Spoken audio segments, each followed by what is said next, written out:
Hello everyone. હવે આપણે વાત કરવાની છે પ્રાણી સૃષ્ટિની.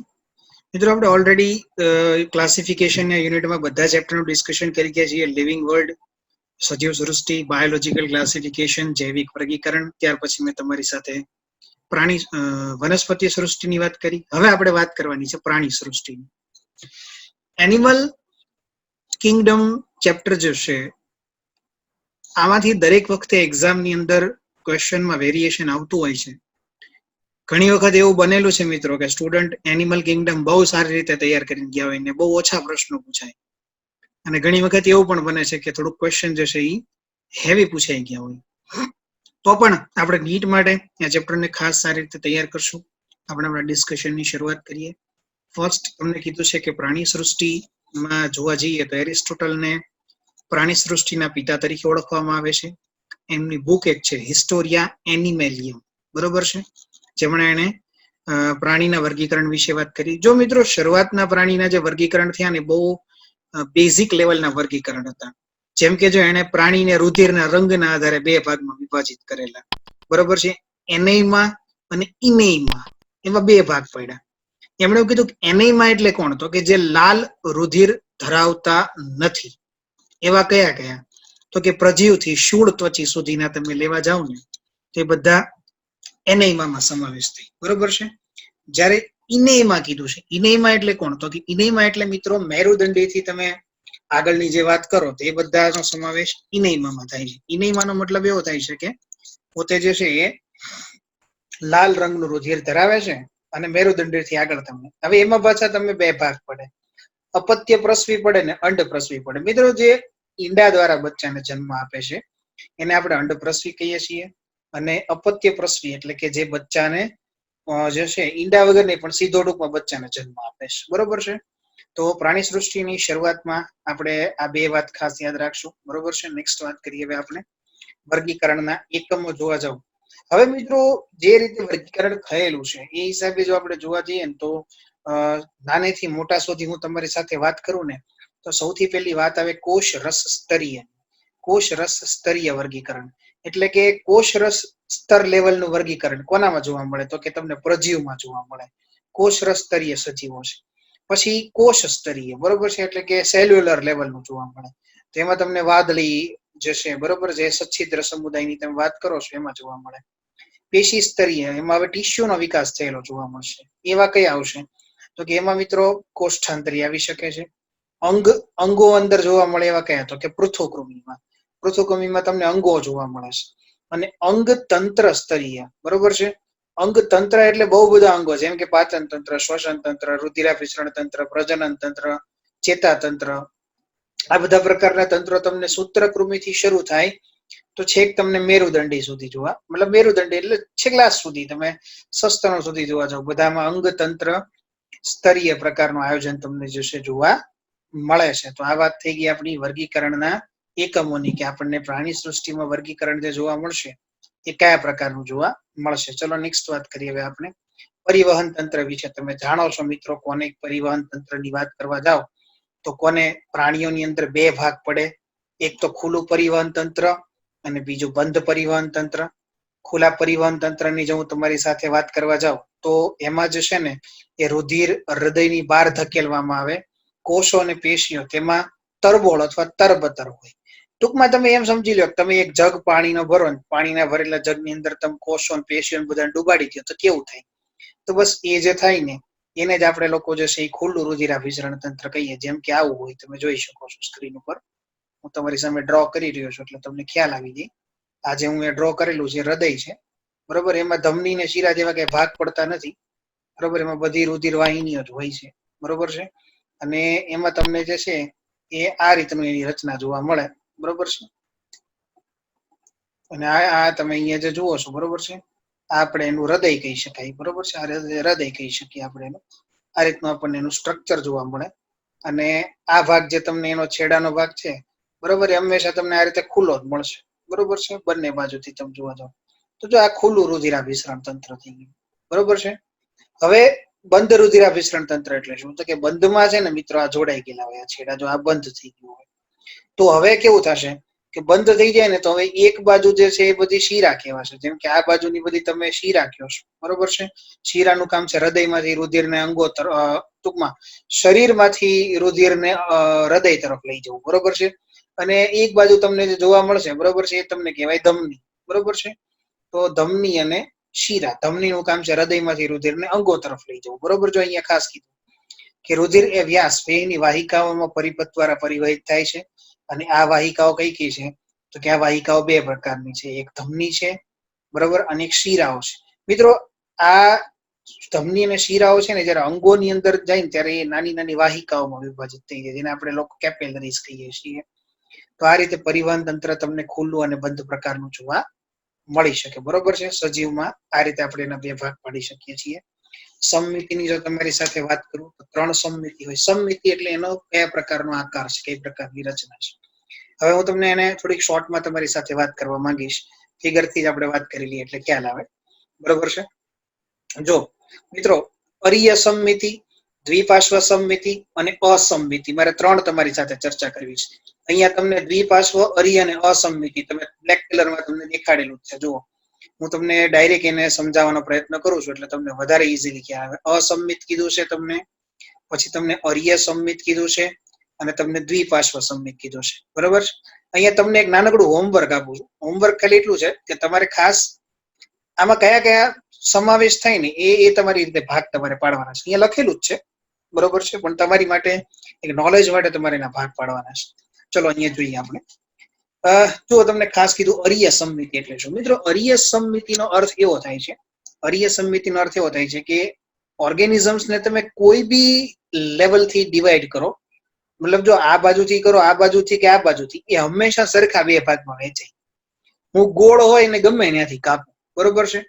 દાખલા તરીકે તમે કોઈ બી ગોળ વસ્તુ લઈ લો અને ગોળ વસ્તુ તમે ગમે ત્યાંથી કાપો, એને બધી બાજુથી તમે સરખી જ કાપી શકો, બરોબર છે. આ તમારી પાસે ગોળ વસ્તુ છે, તો હવે આ ગોળ વસ્તુ તમારે ગમે ત્યાંથી કાપવી હોય તમે સરખી, આપણે એમ તમે જોવા જાવ તો આને તમે અહીંથી કાપો કે અહીંથી કાપો, ગમે તે બાજુથી કાપો, બરોબર છે, એ તમને જોવા મળશે ઓલવેઝ કેવું તો કે સેમ, બરોબર. તો આ વાત થઈ ગઈ અરીય સમમિતિ. આવું એક્ઝામ્પલ મારે આપવું હોય તો તમને હું કોનું આપી શકું, સ્ટાર ફિશ નું આપી શકું, બરોબર છે.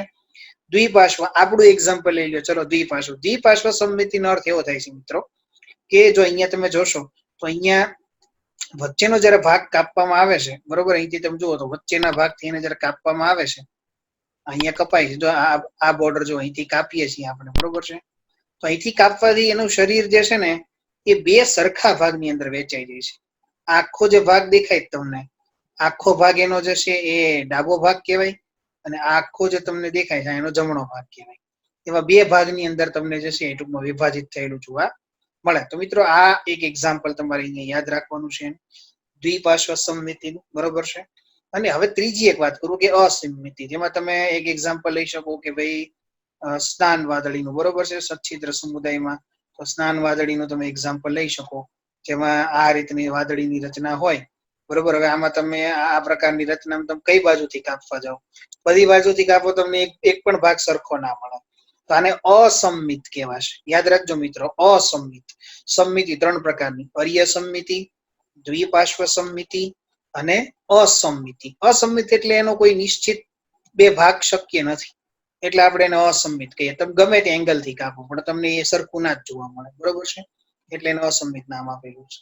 આખી દુનિયા જ્યારે ઓનલાઈન થઈ રહી છે, નવી ટેકનોલોજી નવી લાઈફસ્ટાઈલ સાથે સંલગ્ન થઈ રહી છે અને વર્ક ફ્રોમ હોમ જ્યારે નોર્મલ બની રહ્યું છે, ત્યારે સ્ટડી ફ્રોમ હોમ શું એક સારો આઈડિયા નથી? લર્ન લિબર્ટીની નવી એપ. ગુજરાતની સૌથી પ્રતિષ્ઠિત વિશ્વસનીય કોચ અને માર્ગદર્શક લિબર્ટી કરિયર એકેડમી દ્વારા પ્રસ્તુત છે લર્ન એપ. અને આ એપ ખાસ કરીને ધોરણ 9 થી 12 ગુજરાતી અને ઇંગ્લિશ મીડિયમ તથા નીટ, જેઈઈ મેઇન અને ગુજસેટ જેવી સ્પર્ધાત્મક પરીક્ષાઓ માટે બનાવવામાં આવી છે. તો હવે લિબર્ટીની નવી લર્ન એપ ડાઉનલોડ કરીને આપ ક્યાંય પણ અને આપના અનુકૂળ સમયે અભ્યાસ કરી શકો છો. ચલો હવે દેહ કોષ્ઠની વાત કરીએ આપણે. મિત્રો, દેહ કોષ્ઠમાં તમે જોવા જાવ તો અહીંયા દેહ કોષ્ઠ પહેલા તો કોને કહેવાય ને એ વ્યાખ્યા આપણને સારી રીતે ખબર હોવી જોઈએ. તો તમને એવું કહેવામાં આવે છે કે આપણી જે શરીરની દિવાલ હોય અને આપણી જે પાચનની નળી હોય, એની વચ્ચે જો અવકાશની હાજરી તમને જોવા મળે ને તો તમે એમ કહી શકો દેહ કોષની હાજરી છે. જો કીધું અવકાશની હાજરી કે ગેરહાજરી મુજબ આ વર્ગીકરણ થાય છે. દૈહિક અવકાશ કે જેનું અસ્તર મધ્ય ગર્ભ સ્તરનું બનેલું હોય તો તેને આપણે લોકો દેહ કોષ્ઠ કહીએ છીએ. અને આવા સજીવો જે પ્રાણ ધરાવે છે દેહ કોષ્ઠી કહેવાય, જેમાં નુપૂરક, મૃદુકાય, સંધિપાદ, શૂળ ત્વચી, સામી મેરુદંડી અને મેરુદંડીનો સમાવેશ થાય છે. ફિગર તમને કીધી છે 4.3a, જો અહીંયા તમને કીધું છે ટેક્સ્ટ બુક માંથી લીધેલ છે એટલા માટે કહું છું. અહીંયા મિત્રો તમને દેહ કોષ્ઠ દેખાય તમને જુઓ, આ એનો પાચન માર્ગ છે. હું જે લાલ લાલ જે અહીંયા દોરી રહ્યો છું ને આ પાચન માર્ગ છે, બરોબર. આ એની શરીર ગુહા છે. એની વચ્ચે હું રેડ કલરનો જે પટ્ટો દોરું છું વ્હાઈટ કલરમાં, આ ભાગ ખાલી છે. આ ખાલી ભાગ શું દર્શાવે છે મિત્રો? એનો દેહ કોષ્ઠ દર્શાવે છે. જુઓ તમે, આ તમને એનો દેહ કોષ્ઠ દર્શાવે છે, બરોબર છે. દેહ કોષ્ઠી કહેવાય છે. હવે એવી જ રીતે કેટલાક એવા હોય કે જેમાં જો અહીંયા આગળ આપણને ખાસ કીધું કેટલાક પ્રાણીઓમાં દૈહિક અવકાશની ફરતે મધ્ય ગર્ભ સ્તરનું અસ્તર હોતું નથી, પરંતુ બાહ્ય અને અંતઃગર્ભ સ્તર વચ્ચે મધ્ય સ્તરની છૂટી છવાયેલી કોથળીઓ અથવા તો બીજું એને કહી શકો પુટિકાઓ આવેલું હોય છે. જો મિત્રો આ પુટિકાઓ દેખાય તમને, આ નાની નાની જો આ પુટિકાઓ દેખાય છે. હવે આવું હોય તો એને કેવા કહેવાય? એને કૂટ દેહ કોષ્ઠી કહેવાય. કૂટ દેહ કોષ્ઠનો મતલબ એમ થાય કે એની પાસે ખરેખર દેહ કોષ્ઠ છે નહીં, પણ આપણને દેહ કોષ્ઠ હોય ને એવો આભાસ થાય છે. અને આભાસ થાય ને એટલે આપણે એને કહી શકીએ કેવા તો કૂટ દેહ. જેમાં કઈ આવે તો કે સૂત્રકૃમ, બરોબર. અને ખરેખર જેમાં દેહ કોષ્ઠની ગેરહાજરી છે. ચલો અહીંયા જોઈ લો તમને સી આકૃતિમાં એ દેહ કોષ્ઠ છે જ નહીં. આ બહારની દિવાલ ને પાચન માર્ગ વચ્ચે જગ્યા જ નથી, ખાલી જ નથી. તો આવા સજીવોને આપણે લોકો નામ આપી દઈશું કેવું? તો કે આને આપણે કહીશું અદેહ કોષ્ઠી, બરોબર છે. આને કહેવામાં આવશે અદેહ કોષ્ઠી. દાખલા તરીકે મારે એક્ઝામ્પલ આપવું હોય તો તમને આપી શકું પૃથુકૃમિ. તો 3 વસ્તુ આપણે યાદ રાખવાની છે: કૂટ દેહ કોષ્ઠ, દેહ કોષ્ઠ અને અદેહ કોષ્ઠ. તો 3 વસ્તુ હવે આપણને ક્લિયર છે, બરોબર છે. ઓકે, ચલો નેક્સ્ટ વાત કરીએ હવે આપણે ગર્ભસ્તરો. મિત્રો ગર્ભસ્તરો વિશે 3 ગર્ભસ્તરો વિશે જાણીએ છીએ આપણે: બાહ્ય ગર્ભસ્તર, મધ્ય ગર્ભસ્તર અને અંતઃગર્ભ સ્તર. નિયમ મુજબ અહીંયા સ્ક્રીન ઉપર તમારી પાસે 2 વસ્તુ દેખાડેલી છે. જો કોઈ સજીવ દ્વિગર્ભસ્તરી હશે, એ આકૃતિ તમે જોવા જાવ ને તો તમને સજીવ દ્વિગર્ભસ્તરી બતાવેલો છે. હવે એમાં 2 સ્તર હશે. કયા? તો કે ખાસ તમને અહીંયા કહી દીધું. જો અહીંયા તમે જોશો તો બાહ્ય ગર્ભસ્તર અને અંતઃગર્ભ સ્તર, બરોબર છે. અને અહીંયા વચ્ચે છે ને મધ્ય સ્તર નથી, પણ એક નાનકડું અમથું ટૂંકમાં એક શ્લેષ્મ સ્તરની રચના છે, જેને આપણે મધ્ય શ્લેષ્મ સ્તર કહેશું. પણ અહીંયા જોવા જાવ તો તમે જમણી બાજુ કે જે ત્રિગર્ભ સ્તરી છે, તો મિત્રો એમાં કાયદેસરનું વ્યવસ્થિત સારું અજાનું વિકસિત તમને મધ્ય ગર્ભ સ્તર જોવા મળે છે. એટલે મધ્ય ગર્ભ સ્તર ઉપરથી આપણને એટલો ખ્યાલ આવે કે એની પાસે 3 સ્તરો છે. બાહ્ય અને અંતઃ તો છે જ, પણ વચ્ચે એક સ્તર પણ છે. એટલે ગર્ભસ્તરના આધારે જે છે એ મધ્ય ગર્ભ સ્તર હાજર હોય તો એને ત્રિગર્ભ સ્તરી, અને ગેરહાજર હોય તો દ્વિગર્ભ સ્તરી એવું નામ આપેલું છે. મનુષ્ય જે છે પોતે ત્રિગર્ભ સ્તરીમાં સમાવિષ્ટ છે, બરોબર છે. તો આ વાત આપણે અહીંયા કમ્પ્લીટ કરીએ છીએ. ગર્ભસ્તરના આધારિત હવે તમને ચર્ચાઓ ટૂંકમાં કમ્પ્લીટ થઈ ગઈ છે. નેક્સ્ટ વાત કરીએ છીએ આપણે સૃષ્ટિ આયોજનની. સૌપ્રથમ તમે વાત કરવા જઈ રહ્યા છો સૃષ્ટિની. સૃષ્ટિ કઈ છે? તો કે સૃષ્ટિ પ્રાણી. સૃષ્ટિ પ્રાણીમાં આયોજનના સ્તરો પહેલા તો 2 ભાગ પાડી દઈએ આપણે. કોષીય સ્તર કહીએ અને એક ભાગમાં આપણે પેશી અંગ અને અંગતંત્ર લઈ લઈએ. અચ્છા, કોષીયમાં તમને જે જોવા મળશે હંમેશા અસંમિતિ હશે, બરોબર છે. અને સમુદાય કયા આવશે? સચ્છિદ્ર. હું હમણાં જ તમને સમજાવી ચુક્યો છું વાદળીનું એક્ઝામ્પલ લઈને. અહીંયા તમે જોવા જાવ તો પેશી તંત્રમાં અરીય સંમિતિ. અરીય સંમિતિ ધરાવતા હોય એવા સમુદાયમાં કયા કયા આવે? તો કે કોષ્ઠાંતરી આવે ને કંકત ધારા, ટેનોફોર્સ આને કહેવાય છે, બરોબર છે. કંકત. અને આ કોષ્ઠાંતરી એટલે દંશકો, ડંખ કોષો ધરાવતા હોય, ડંખ મારે ને એવા, એ કોષ્ઠાંતરી કહેવાય, બરોબર છે. અચ્છા, જેની સંમિતિ દ્વિપાર્શ્વ છે, બરોબર છે. અને અંગતંત્ર સ્તરીય આયોજન ને બધી આગળ વિકાસની વાત કરવાની છે. સમજો એમ કીધું કે દ્વિપાર્શ્વમાં પહેલા કીધા તમને દૈહિક અવકાશ. આ ધ્યાનમાં લેજો ખાસ. દૈહિક અવકાશ કે દેહ કોષ્ઠના આધારે દેહ કોષ્ઠ વગરના, તો કે અદેહ કોષ્ઠીમાં કોણ કોણ આવે? તો કે પૃથુકૃમિ આવે, બરોબર. પછી આભાસી અને કૂટદેહ કોષ્ઠી કયા આવશે? તો કે એમાં સૂત્રકૃમિ આવશે. નુપુરક થી શરૂ કરીને છેક મેરુદંડી સુધી બધા કેવા છે? તો કે સત્ય દેહ કોષ્ઠ યુક્ત, અથવા તો એને સામાન્ય ભાષામાં મારે કેવું હોય તો હું એને દેહ કોષ્ઠી કહી શકું. અને એમાં કયા કયા આવે છે? તો કે એમાં નુપુરક આવે છે, એમાં સંધિપાદ આવે છે, એમાં મૃદુકાય આવે છે, શૂળ ત્વચી, સામી મેરુદંડી અને તમામ મેરુદંડીઓનો સમાવેશ એમાં થાય છે. તો આ એક ચાર્ટ બહુ સારો અહીંયા આપણને આપેલો છે. બરોબર, આપણે યાદ રાખવાનો છે અને કમ્પ્લીટલી, જેનાથી એક્ઝામમાં આપણને ઘણા બધા કન્ફ્યુઝન દૂર થઈ જશે. બરોબર છે. ખંડતાની જો વાત કરો તો મિત્રો કેટલાક પ્રાણીઓમાં શરીર જે છે ને એ કેટલાક અંગોના ક્રમિક પુનરાવર્તન તરીકે તમને જે છે ને બહારથી ને અંદરથી બંને બાજુએ સરખા ખંડોમાં વિભાજિત થયું હોય ને એવું જોવા મળે. અને એવા જે હોય ને તમે છે ને મેટામેરિક સેગમેન્ટેશન એટલે કે સમખંડીય ખંડતા એવું કહી શકો. બેસ્ટ એક્ઝામ્પલ જો લેવું હોય ને તો અળસિયાની વાત કરી શકાય. અળસિયા વિશે આપણે આગળ ચર્ચા કરવાની છે ત્યારે ભણશું, પણ અળસિયામાં તમને મેટામેરિક સેગમેન્ટેશન એટલે કે સમખંડતા જોવા મળે. કારણ કે અળસિયામાં ટોટલ 110 આજુબાજુ ખંડો હોય. બરોબર છે. તો એ બધા ખંડ જે છે ને એ તમને એક સરખા જ દેખાય, અંદરથી જોવો તોય ભલે, બહારથી જોવો તોય ભલે. માટે આપણે નામ આપીએ છીએ સમખંડતા. અને બીજું કીધું છે આપણને મેરુદંડી નોટોકોડ. કેટલાક પ્રાણીઓમાં મેરુદંડ જે છે ને ભ્રૂણ વિકાસ દરમિયાન પૃષ્ઠ બાજુએ મધ્ય ગર્ભસ્તરમાંથી ઉદ્ભવતી એક દંડ જેવી રચના છે. અને મેરુદંડ ધરાવતા પ્રાણીઓને મેરુદંડી કહેવાય. જે પ્રાણીઓ મેરુદંડ ધરાવે છે મિત્રો, કેટલાકમાં મેરુદંડ પછી આગળ જતા છે ને એ કરોડરજ્જુ ને એમાં રૂપાંતરણ પામી જાય છે. મિત્રો જેની અંદર મેરુદંડ છે એને મેરુદંડી કહેવાશે, અને મેરુદંડ નથી ને એને અમેરુદંડી કહેવાશે. અમેરુદંડીમાં સછિદ્રથી શરૂ કરી અને તમે શૂળ ત્વચી સુધીના બધા લઈ લો ને તો એ બધા કેવા આવશે? અમેરુદંડીમાં આવશે. તો આ રીતે આપણે બે ભાગ પાડી શકીએ, મેરુદંડી અને અમેરુદંડી. મેરુદંડી ને અમેરુદંડીને જોડતી કડી તરીકે જો તમે વાત કરવા માંગતા હો ને તો સામી મેરુદંડીની વાત લઈ શકાય. બરોબર છે. તો આટલી વાત આપણે અહીંયા ખાસ ક્લિયર કરીએ છીએ એના વિશે. ઓકે, નેક્સ્ટ વાત કરીએ આપણે. બધા સમુદાયોની ચર્ચા કરવાની આપણે શરૂઆત કરવાની છે. ચલો તો જોઈએ આપણે કે એમાં આપણને શું કહેવા માંગે છે. સૌપ્રથમ તમે જુઓ તો તમને સચ્છિદ્રની વાત કરેલી છે. આપણે સચ્છિદ્રથી શરૂઆત કરીએ.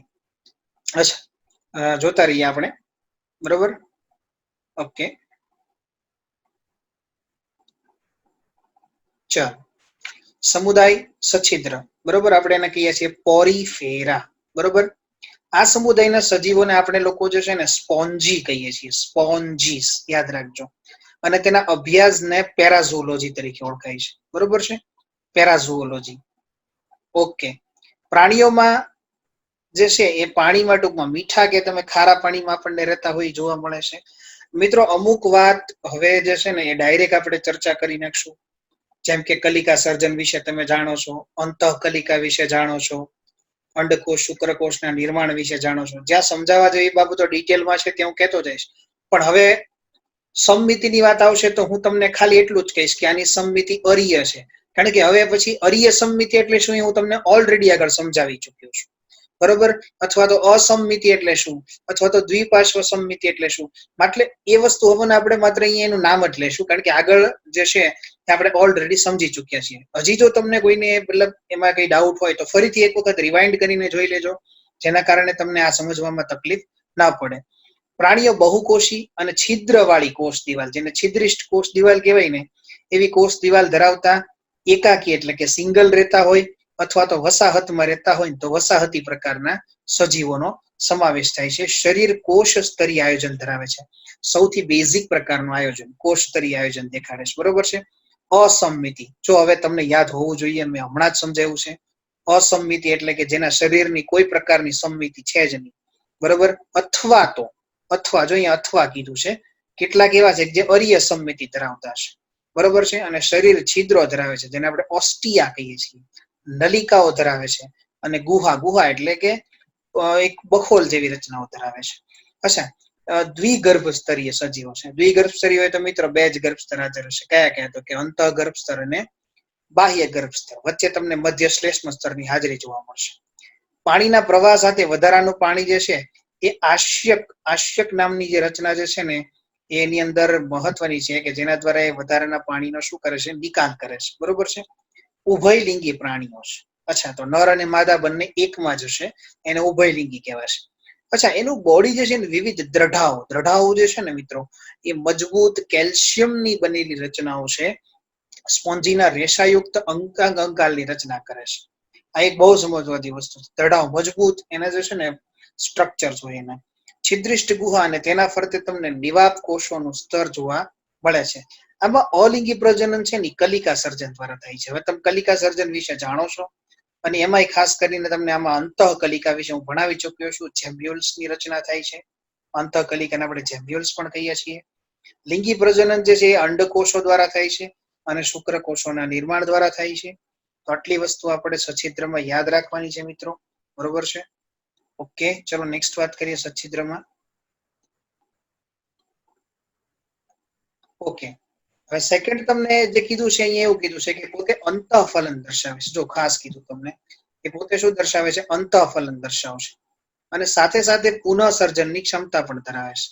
બરોબર, રીજનરેશન કેપેસિટી. મિત્રો આ રીજનરેશન કેપેસિટી બહુ મહત્વની વસ્તુ છે. પોતે જે છે ને પોતાની જાતને આખી એક નાનકડા ભાગમાંથી નવું સર્જન કરાવી શકે. ઉત્સર્જન એનું એમોનિયા સ્વરૂપે છે. હું અહીંયા તમારી સાથે ક્લિયર કરી દેવા માંગુ છું કે પ્રાણીઓમાં ઉત્સર્જન 3 પ્રકારના હોય છે: એમોનિયા ત્યાગી, યુરિક એસિડ ત્યાગી અને યુરિયા ત્યાગી. જેટલા પણ જળચર પ્રાણીઓ છે એ મોટા ભાગના એમોનિયા ત્યાગી છે.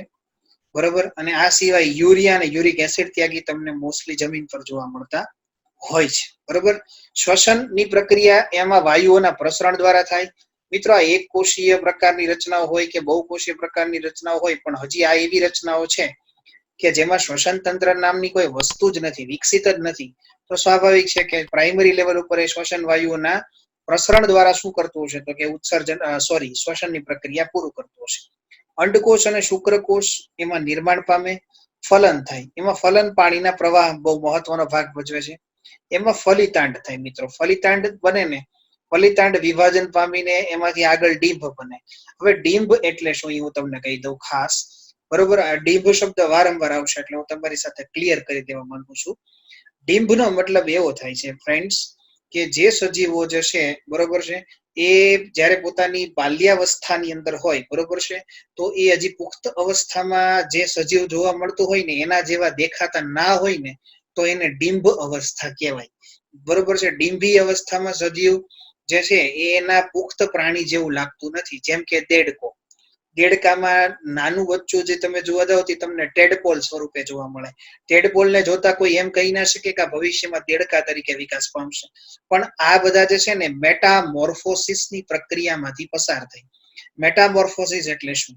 મેટામોર્ફોસિસ એટલે કે એ દરેક વખતે વારંવાર જે છે એ પોતાના શરીરનો આકાર બદલી અને અંતે પુખ્ત પ્રાણી જેવા સજીવની અંદર ફેરવાઈ જાય. આ ઘટનાને આપણે લોકો જે છે એ શું કહીએ છીએ? ડીંભ થવા કહીએ છીએ. ડીંભમાંથી પુખ્ત પ્રાણી બનવું જરૂરી છે. અચ્છા, ડીંભને અહીંયા નામ આપેલા છે, તેમાં એક કીધું તમને એમ્ફીબ્લાસ્ટુલા અને બીજું તમને છે પેરેન્કાઇમ્યુલા. 2 પ્રકારના તમને જે છે ડીંભની વાત કરી છે. જે કેવા છે તો કે ડીંભ જે છે ને અલગ અલગ પ્રકારના હોય. એ પૈકીના એક મુક્ત અને તરતા છે. એ જ્યારે પુખ્ત થશે તો એમાંથી પુખ્ત વાદળી સજીવની આખી રચના થશે. બરોબર છે, તમે સ્નાન વાદળી જેને કહો છો એ પ્રકારનું તમને આખું એક સજીવ જોવા મળશે. આ વાત થઈ ગઈ સછિદ્રની. સછિદ્રમાં બહુ મેં તમને ડિટેલમાં ટેક્સ્ટ બુક કરતા તો વધારે કીધું છે. યાદ રાખજો ખાસ શું શું તમને અહીંયા વાત કરી છે. ફિગરમાં તમે જોઈ શકો છો, તમારી પાસે સ્ટ્રક્ચર છે. આકૃતિ એ માં તમને સાયકોન દર્શાવેલું છે. આકૃતિ બી માં તમને યુ સ્પોન્જિયા દર્શાવેલું છે. આકૃતિ સી માં તમને સ્પોન્જિયા દર્શાવેલું છે, અથવા સ્પોન્જીન જેને કહો છો એ દર્શાવેલું છે. બરોબર, તમે અહીંયા સ્નાન વાદળીની જે વાત કરી રહ્યા છો એ જ વાત હું તમારી સાથે કરી રહ્યો છું. આટલી વસ્તુ આપણે આમાં યાદ રાખવાની છે. નેક્સ્ટ વાત કરવી છે સેકન્ડ, કોષ્ઠાંત્રી. મિત્રો કોષ્ઠાંત્રી એટલે જેની અંદર કોષ્ઠાંત્રની હાજરી છે એને તમારે કોષ્ઠાંત્રી એવું નામ આપી શકાય. બરોબર છે, ચલો જોઈએ શું કહે છે કોષ્ઠાંત્રીમાં. કોષ્ઠાંત્રી સજીવોમાં મુખ્યત્વે દરિયાઈ છે, કેટલાક મીઠા પાણીમાં જોવા મળશે. જેમ કે એક્ઝામ્પલ લઈ લીધું છે હાઇડ્રા. એ સ્થિર હોઈ શકે અથવા તો મુક્ત હોઈ શકે. એકાકી એટલે સિંગલ હોઈ શકે અથવા તો કોલોનીમાં રહેતા હોય, વસાહતી હોઈ શકે. એનું આયોજન જે છે એ પેશી સ્તરીય છે. મિત્રો આ બધું તમારી બુકમાં શોર્ટ નોટ માટે નોટ ડાઉન કરતા રહેજો ખાસ. બરોબર છે, સૂત્રાંગો જે છે એ અને કોષ્ઠાંત્ર બંને તમને જોવા મળશે. એના 2 સ્વરૂપો છે મિત્રો. અલિંગી પુષ્પક, ઇંગ્લિશમાં એના માટે શબ્દ છે પોલિપ્સ, અને બીજું તમને જોવા મળે લિંગી છત્રક. ઇંગ્લિશમાં એના માટે વર્ડ છે મેડ્યુસા. પોલિપ્સ અને મેડ્યુસા વચ્ચે શું ફેર છે જોઈ લો. તફાવતના રૂપે પ્રશ્ન જ્યારે પૂછાય ને ત્યારે યાદ રહેવું જોઈએ કે પોલિપ્સ જે પુષ્પક છે ને એ એકાકી કા વસાહતી હોય. લિંગી જે છે ને છત્રકી હંમેશા એકાકી જ હોય. આનું મુખ જે છે ને એ ઉપરની તરફ જોવા મળે, બરોબર છે, ઉપરની તરફ જોવા મળે. જ્યારે આમાં મુખ જે છે એ નીચેની તરફ જોવા મળે. આ નળાકાર રચના ધરાવે છે અને સ્થાયી છે, બરોબર. જ્યારે આ છત્રક પ્રકારની રચના ધરાવે છે અને મુક્ત છે. જો આ અમ્બ્રેલા ટાઈપની રચના છે, દેખાય છે આમ છત્રી બનતી હોય એ પ્રકારનું, બરોબર છે. અને આ જુઓ તો ફૂલ કેમ ખીલતું હોય પેલું, એ રીતની રચના છે. એટલે આ મિત્રો એના પોલિપ્સ અને મેડ્યુસા, પુષ્પકો, બરોબર, અને છત્રકો એવા બે શબ્દો વાપરી શકાય એના માટે, બરોબર છે. એ વાત હું તમારી સાથે અહીંયા ક્લિયર કરું છું, બરોબર છે. ચલો, હવે એમાં છે ને તમને ડંખાંગિકાની હાજરી જોવા મળે. ડંખાંગિકા, આનું સૌથી સરસ મજાનું એક્ઝામ્પલ લેવું હોય ને તો હું તમને એક એક્ઝામ્પલ આપી શકું, એ છે જેલીફિશ, બરોબર છે. જેલીફિશ વિશે તો કેટલાય પ્રશ્નો એક્ઝામ્સમાં પૂછાઈ ગયા છે કે નીચે પૈકી કઈ માછલી નથી. આમ નામ જેલીફિશ છે પણ એ ફિશ નથી ટૂંકમાં, બરોબર છે. પૂછાઈ ગયું. એમાં તમને છે ને જેલીફિશ દેખાય બહુ સરસ મજાની, આપણને પકડવાની ઈચ્છા પણ થાય, પણ જેવી આપણે જેલીફિશ ને પકડવા જઈએ ને એટલો જબરજસ્ત ડંખ મારે ને કે તરત ને તરત જે છે આપણે હાથ પાછો ખેંચી લેવો પડે, કારણ કે એમાં ડંખાંગિકાની હાજરી, બરોબર છે, જે ખોરાકને પકડવા, પ્રતિકાર અને પ્રતિચારમાં મદદ કરે છે. મિત્રો અહીંયા ચેતા તંત્ર જે છે ચેતા ઝાડ સ્વરૂપે જોવા મળે છે. અલિંગી પ્રજનન જે છે તમને કલિકા સર્જન કે ભાજન દ્વારા જોવા મળે છે. ભણી ચુક્યા છો તમને કોને કલિકા સર્જન કહેવાય, કોને ભાજન કહેવાય. લિંગી પ્રજનન તમને અંડકોષ અને શુક્રકોષના ત્યાગ દ્વારા જોવા મળે છે. વિકાસ તમને પરોક્ષ જોવા મળશે. હવે જ્યારે જ્યારે શબ્દ આવશે કે વિકાસ પરોક્ષ છે, ત્યારે ત્યારે એટલું તમે સમજી લેજો કે જ્યારે વિકાસ પરોક્ષ હશે, બરોબર છે, ત્યારે ત્યારે ડીંભનું નિર્માણ થતું હશે. આ વાત એટલા માટે હું તમને કહું છું કે આગળ ફરીથી વાત રિપીટ ન કરવી પડે એટલા માટે તમારે યાદ રાખવાનું છે મિત્રો, કે જ્યારે હું એમ કહું છું કે વિકાસ પરોક્ષ છે તો તમારે સમજવાનું છે ડીંભની રચના થાય છે. જ્યારે હું એમ કહું છું કે વિકાસ પ્રત્યક્ષ છે ત્યારે ડીંભનું નિર્માણ થતું નથી. મતલબ બાળ પ્રાણી જે છે એ કેવું તો કે સીધે સીધું પુખ્ત પ્રાણી જેવું દેખાય છે. એકાંતર જનન દર્શાવે છે, જેમાં ક્રમિક રીતે તમને અલિંગી પુષ્પક અને ત્યાર પછી લિંગી છત્રક જેવી રચનાઓ તમને જોવા મળે છે, વારાફરથી જોવા મળે. એટલે એક્ઝામ્પલ આપણે એનું લઈ શકીએ છીએ. તો આ વાત આપણે અહીંયા જે છે કોષ્ઠાંતરીની પણ કમ્પ્લીટ કરી રહ્યા છીએ. આગળ વાત કરીએ આપણે તો કેટલાકમાં જો તમને ખાસ કીધું કે કેટલાકમાં બહારનું શરીર સ્તર જે છે ને એ કેલ્ક્યુરિયસ મતલબ કેલ્શિયમ્સનું બનેલું. મિત્રો આને કોરલ્સ કહેવાય. કોરલ્સ શબ્દ જે છે ને એને ગુજરાતીમાં પરવાળા એવો શબ્દ આપણે વાપરીએ છીએ, બરોબર છે.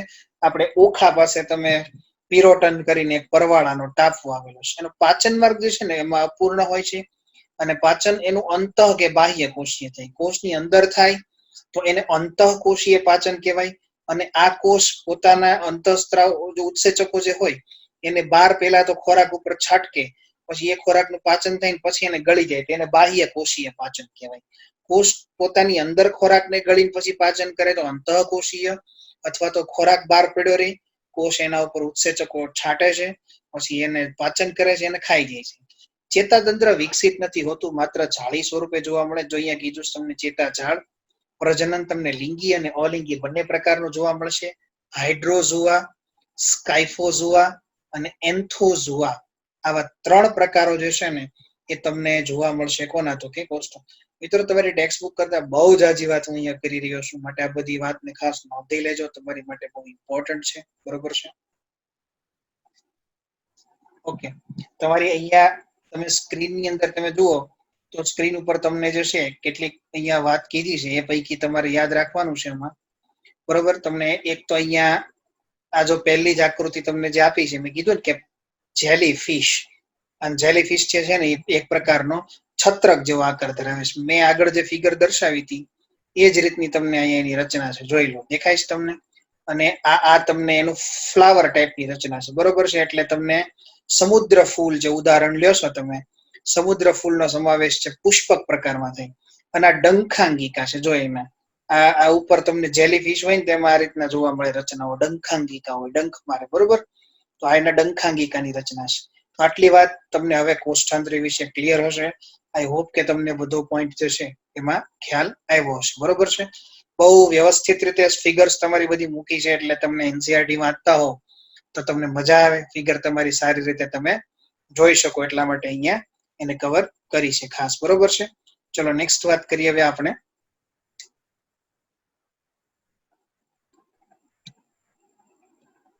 હવે તમને કીધું છે કંકત ધારા. કંકત ધારા અથવા તો એને આપણે ટેનોફોર્સ કહીએ છીએ. કંકતધારી પ્રાણીઓ જે છે ને એમાં કેટલીક વાત એવી છે કે સામાન્ય રીતે એને સમુદ્ર અખરોટ કહેવાય. હવે એને સમુદ્ર અખરોટ કેટલા માટે કહેવાય? કારણ કે એ દેખાય જ છે અખરોટ જેવા, જોઈ લો છો તમે અહીંયા, બરોબર છે. અને કંકત જેલી, બરોબર, કોમ્બ જેલીસ તરીકે પણ એને ઓળખાય છે. તે સંપૂર્ણ દરિયાઈ છે, સમમિતિ ગોળ છે. જો દેખાતા જ ખબર પડી જાય કે સમમિતિ અરી હશે, બરોબર. પેન મારી ચાલે જરાક જોજો, તમને ખ્યાલ આવે કે આની સમમિતિ અરી જ છે. આ બાજુથી કાપવું, એને આ બાજુથી કાપવું, અહીંથી કાપવું કે અહીંથી કાપવું, બધી બાજુથી સરખું દેખાશે એટલા માટે. અચ્છા, ગર્ભસ્તરો કેટલા છે? અહીંયા 2 છે. દ્વિગર્ભ સ્તરી છે, પેશી સ્તરીય આયોજન ધરાવે છે. અને શરીર એ પક્ષમોની કંકત એટલે કે તકતીઓ જે છે, કોમ્બ પ્લેટ્સ કહેવાતી 8 બાહ્ય હરોળ ધરાવે છે. એટલા માટે આપણે એને જે છે નામ આપીએ છીએ તકતી પ્લેટ્સ, કોમ્બ પ્લેટ્સ, બરોબર છે. જે પ્રચલનમાં મદદરૂપ થતી જોવા મળે છે. અહીંયા બહિર્કોષીય અને અંતઃકોષીય એમ બંને પ્રકારનું પાચન જોવા મળશે. હવે આ વાત તમને ક્લિયર છે, કોને બહિર્કોષીય પાચન કહેવાશે, કોને અંતઃકોષીય. પણ આ સજીવો જે છે ને એક બહુ મહત્વની પ્રક્રિયા માટે રિસ્પોન્સિબલ છે. દરિયાના પાણીની ભરતીમાં તમે ઘણી વખત એવું જોશો ને, તો જે દરિયાની રાત્રે ભરતી આવતી હોય ને, તમને એવું લાગે કે ભરતીમાં લાઇટ થાય છે. હવે મિત્રો, ભરતીમાં લાઇટ થવી એટલે શું? આ એક ઘટના છે જેને આપણે લોકો નામ આપીએ છીએ જૈવિક પ્રદીપ્યતા. એને આપણે એક નામ આપેલું છે બાયોલ્યુમિનેસન્સ. બાયોલ્યુમિનેસન્સ, બરોબર, જે સજીવનો પ્રકાશિતતાનો ગુણધર્મ ધરાવે છે. અને એ કંકત ધારા જે છે ને એનો ખૂબ નોંધનીય લક્ષણ છે. એટલા માટે કંકત ધારા જે છે ને એ રાત્રિ દરમિયાન ચમકે ને એટલા માટે તમને જે ટાઇડ્સ હોય, બધી જે ભરતીઓ આવતી હોય ને, એ ભરતીમાં એટલા બધા કંકત ધારા તમને જોવા મળે ને, પ્લુરોબ્રેકિયા ને બધા, જેને લીધે તમને એવું લાગે કે અત્યારે ઓલરેડી જે છે એ લાઇટ વાળી ભરતી આવે છે, પણ એકચ્યુઅલી એ કંકત ધારાના વધારે પ્રમાણના લીધે હોય છે, બરોબર છે. બાહ્ય ફલન જે છે એ તમને જોવા મળશે, ખાસ કરીને પરોક્ષ ગર્ભ વિકાસ જોવા મળશે. ઉદાહરણ મારે લેવું હોય તો હું પ્લુરોબ્રેકિયાનું લઈ શકું અને બીજું લઈ શકું ટીનોપ્લેના, બરોબર છે. ટીનોપ્લેના ખાસ સ્પેલિંગ જોજો, બરોબર, સી સાયલેન્ટ છે, ટીનોપ્લેના, બરોબર છે. તો પ્લુરોબ્રેકિયા અને ટીનોપ્લેના એ કંકત ધારાના એક્ઝામ્પલ્સ છે. યાદ રાખજો મિત્રો, ખાસ અહીંયા તમને જે વસ્તુ કીધી છે, બરોબર છે. ઓકે. આખી દુનિયા જ્યારે ઓનલાઈન થઈ રહી છે, નવી ટેકનોલોજી નવી લાઈફસ્ટાઈલ સાથે સંલગ્ન થઈ રહી છે અને વર્ક ફ્રોમ હોમ જ્યારે નોર્મલ બની રહ્યું છે, ત્યારે સ્ટડી ફ્રોમ હોમ શું એક સારો આઈડિયા નથી? લર્ન, લિબર્ટીની નવી એપ. ગુજરાતની સૌથી પ્રતિષ્ઠિત વિશ્વસનીય કોચ અને માર્ગદર્શક લિબર્ટી કરિયર એકેડમી દ્વારા પ્રસ્તુત છે લર્ન એપ. લર્ન એપ આપને ઘરે બેઠા કોચિંગ ક્લાસમાં મળતું શિક્ષણ પૂરું પાડે છે અને આ એપ ખાસ કરીને ધોરણ 9 થી 12 ગુજરાતી અને ઇંગ્લિશ મીડિયમ તથા નીટ, જેઈઈ મેઇન અને ગુજસેટ જેવી સ્પર્ધાત્મક પરીક્ષાઓ માટે બનાવવામાં આવી છે. ઓનલાઈન કોર્સમાં જોડાવા માટે ગૂગલ પ્લે સ્ટોરમાંથી લર્ન એપ ડાઉનલોડ કર્યા બાદ સૌપ્રથમ રજીસ્ટર કરવું, જેમાં તમારું full name, email ID, mobile number તથા તમારો પાસવર્ડ સેટ કરવો. હવે આપને મોબાઈલ પર SMS દ્વારા ઓટીપી મળશે તથા ઈમેલ આઈડી પર આવેલ કન્ફર્મેશન લિંકમાંથી તમારું અકાઉન્ટ વેરીફાઈ કરાવવું. ત્યારબાદ એપ્લિકેશનમાં તમારા ઈમેલ આઈડી તથા પાસવર્ડથી લોગિન કરવાનું રહેશે. લોગિન થયા પછી હોમ પેજમાં સૌપ્રથમ આપનું ધોરણ સિલેક્ટ કરો. તેમાં સિલેક્ટ કરવાથી આપને બેચની વિગતો ઉપરાંત ક્લાસીસ, ટેસ્ટ્સ, સ્ટડી મટીરિયલ તથા બીજી વિશેષ માહિતી જોવા મળશે. એક વખત આ પ્રક્રિયા પૂરી થયા પછી બાય નાવ બટન ક્લિક કરીને આપેલ પેમેન્ટ ઓપ્શન્સમાંથી કોઈ પણ ઓપ્શન જેવા કે ડેબિટ કાર્ડ, ક્રેડિટ કાર્ડ અથવા ગૂગલ પે સિલેક્ટ કરીને તરત જ એનરોલ કરી શકો છો. હવે આપની નક્કી કરેલી બેચ ખુલશે. નમસ્તે વિદ્યાર્થી મિત્રો. અને અનુકૂળતા પ્રમાણે આપ નિષ્ણાંત શિક્ષકો દ્વારા સમજાવવામાં આવેલ લેક્ચર સેશન્સ જોઈ શકો છો. આ લેક્ચરને વધુ સમજવા માટે પીડીએફ મટીરિયલ્સ ડાઉનલોડ કરી શકશો.